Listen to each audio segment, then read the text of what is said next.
You're listening to the Fig Culture Podcast, the show that helps cold climate gardeners bend the rules, push zone boundaries, and grow figs anyways. I'm your host, Stephen Biggs.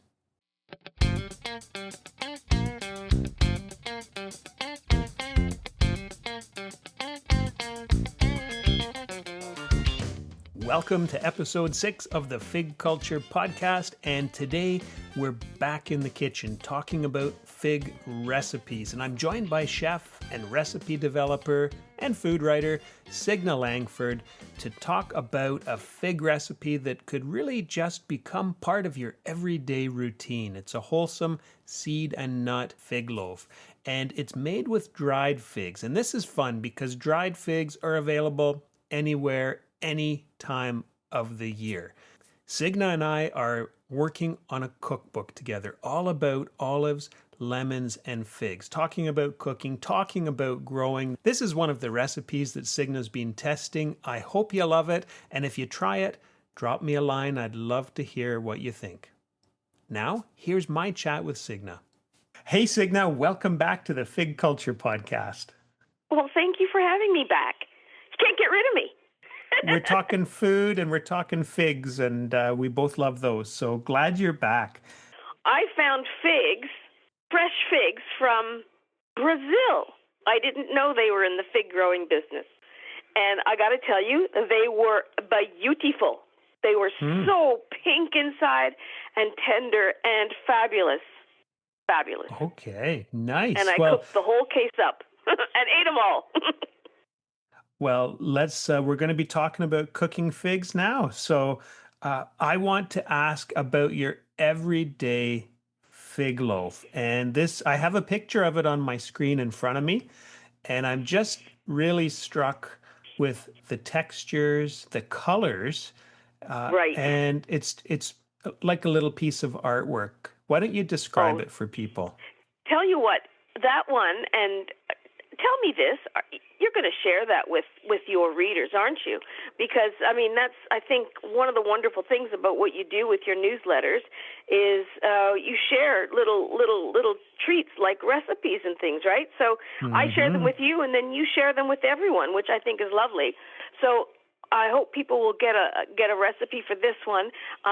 Just a little tease for our book, which I know you'll talk about a little bit later. But this everyday fig loaf, I call it every day because once you make it, you're going to want to eat it every day because it is truly gut healthy and, I have an indelicate other name for it, but I call it the colon blow loaf because it truly is so full of fiber and gut healthy stuff that it is a broom for your guts. It's just, and that's also why I call it every day. If you eat it, I promise you, if you eat a slice of this every day, you are going to feel fantastic.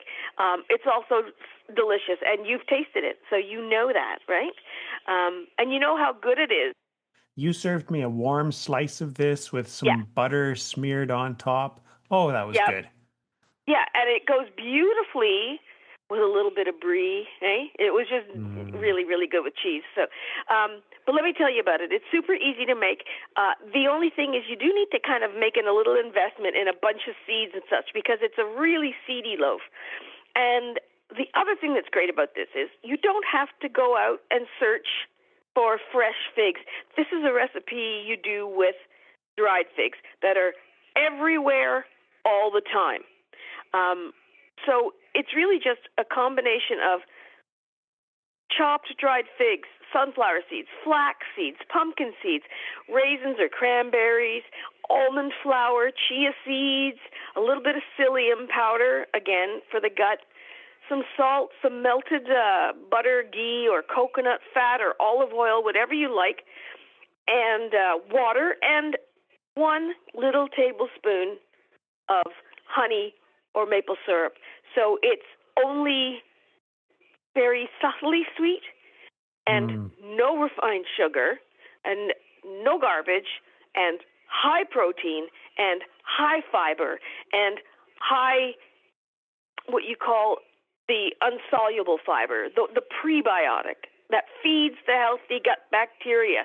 This truly is, it's delightful and it's healthy. You cannot go wrong with this loaf. So I trust you're going to share it, and I would love, I think it'd be, you know what I think it'd be so much fun is if your readers try making it and then post their results on their Facebook pages or on our Instagram, and which they need to follow, right, Stephen? Yeah. What is our Instagram?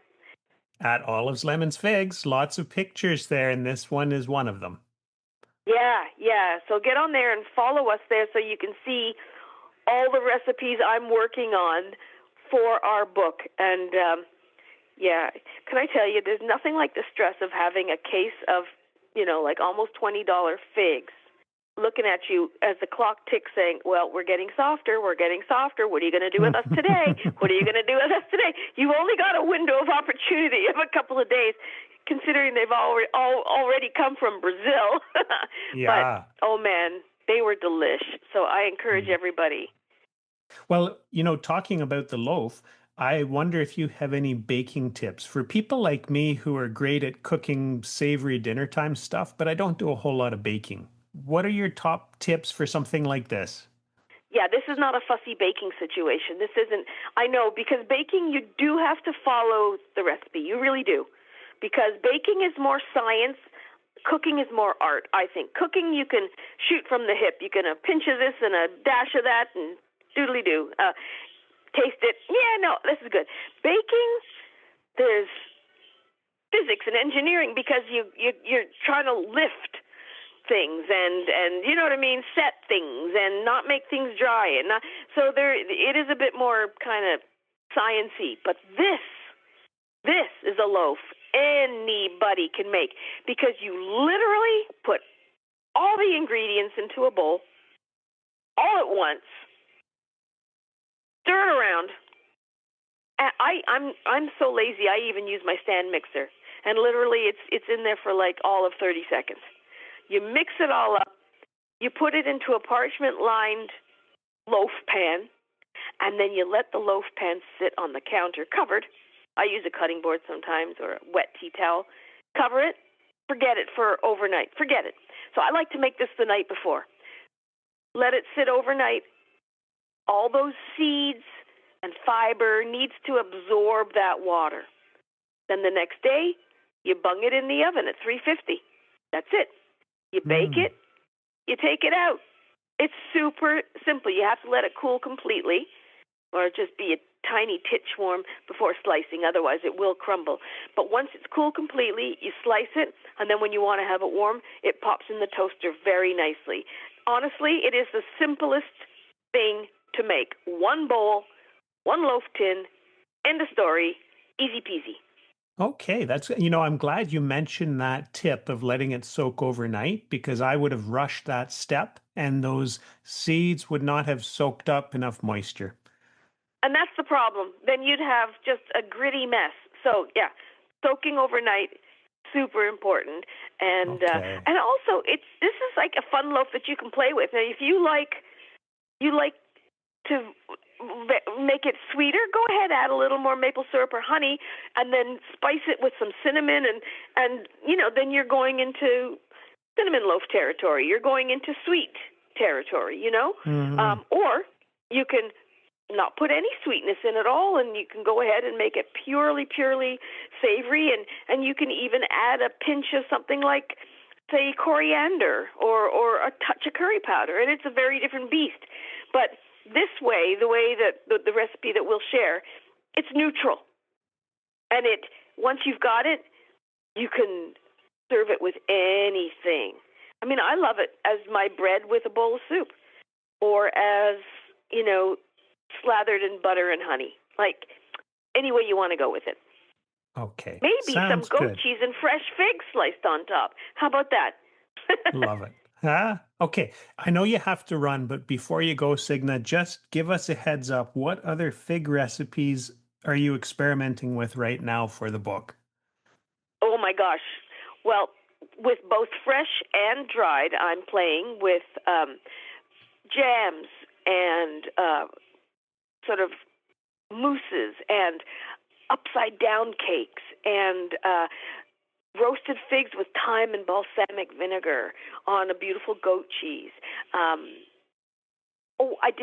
You gave me some unripe figs last fall. Remember, the winter was coming, the cold was coming, and your tree was loaded with these little green figs. You gave those to me, and I poached them up in some vanilla syrup. I mean, it's fabulous. And then I took also some, and I just pickled them so that they are like a sharp vinegary pickle, too, to have on a cheese plate. This is something that I know we're going to talk more about, but we are delving into this olives, lemons, and figs with the whole root to fruit mentality, the zero waste. Fig leaf tea, for example. And also, next week, I'm going to be trying your very own fig leaf panna cotta. You won't be disappointed.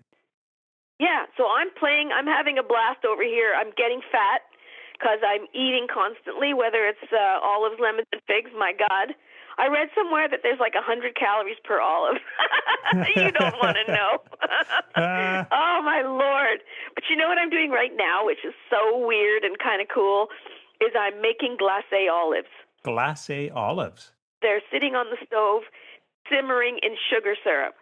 I'm candying them like you might candy a lemon peel or something. Yeah. Because I'm crazy like that. But anyway, we'll see. It may be a complete flop. We'll see. You don't try, you don't know. This is it, right? So, but yeah, so much to look forward to, and I can't wait for spring. Okay. Thanks for hanging out on the podcast today, Signe. Of course, my pleasure. You're listening to the Fig Culture Podcast. I'm Stephen Biggs.